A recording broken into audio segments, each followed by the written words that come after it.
साल 2014 में supreme court के जस्टिस राधाकृष्णन ने एक सपना देखा था। उन्होंने वादा किया था कि जेंडर इंसान की रूह की आवाज है, किसी डॉक्टर का सर्टिफिकेट नहीं। उन्होंने कहा था कि अब किसी ट्रांसजेंडर को अपनी पहचान के लिए गिड़गिड़ाना नहीं पड़ेगा। लेकिन 24 मार्च 2026 को लोकसभा ने the transgender person protection of right amendment bill 2026 पास करके उन सपनों का गला घोट दिया है। आज से ट्रांसजेंडर को उनकी आइडेंटिटी उनका अधिकार नहीं है, बल्कि डॉक्टर्स और डीएम की प्रॉपर्टी बन गई है। अगर आप एक ट्रांसजेंडर हैं, तो आज से आपका वजूद एक सरकारी इजाजत का मोहताज हो गया है। हमारी हिस्ट्री हजारों साल पुरानी है। हम उस संस्कृति से हैं जहां महाभारत में शिखंडी को युद्ध का रुख बदलने वाले वीर माना गया था। हम उस देश से हैं जहां वेदास में तृप्त प्रकृति मतलब थर्ड नेचर को पवित्र कहा गया है और रामायण में लॉर्ड रामा ने इस कम्युनिटी को वरदान देने की शक्ति दी थी। लेकिन 1871 में ब्रिटिशर्स ने क्रिमिनल ट्राइब्स एक्ट लाकर हमारी इस सेक्रेड आइडेंटिटी को इनबॉर्न क्रिमिनल डिक्लेयर कर दिया। 150 साल बाद नालसा जजमेंट ने उस ब्रिटिश अंधेरे को मिटाया था। लेकिन ये 2026 का बिल हमें वापस वही कॉलोनियल रजिस्ट्रेशन के पिंजरे में धकेल रहा है।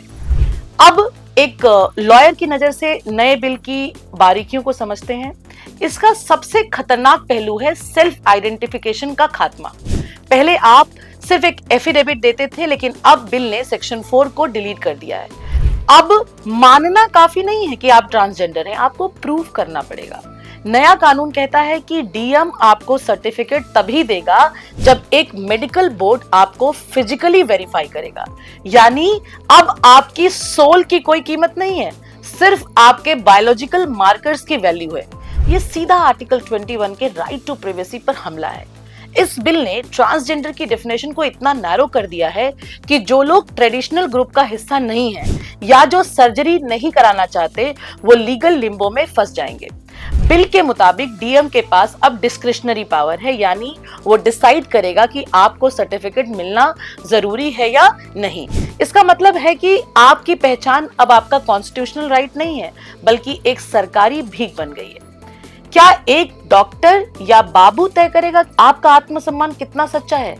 इस बिल में एक सर्जिकल स्ट्राइक भी है।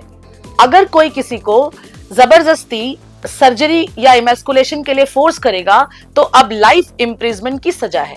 बेगिंग और एक्सप्लॉइटेशन पर भी 10 से 14 साल की सजा है।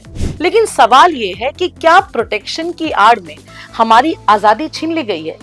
हमें सुरक्षा चाहिए, पर पिंजरे में कैद नहीं चाहिए। क्या हम 2026 में तरक्की कर रहे हैं या वापस उस 1871 वाले माइंडसेट में जा रहे हैं जहां एक इंसान की डिग्निटी को बोर्ड के हकीम तय करेंगे?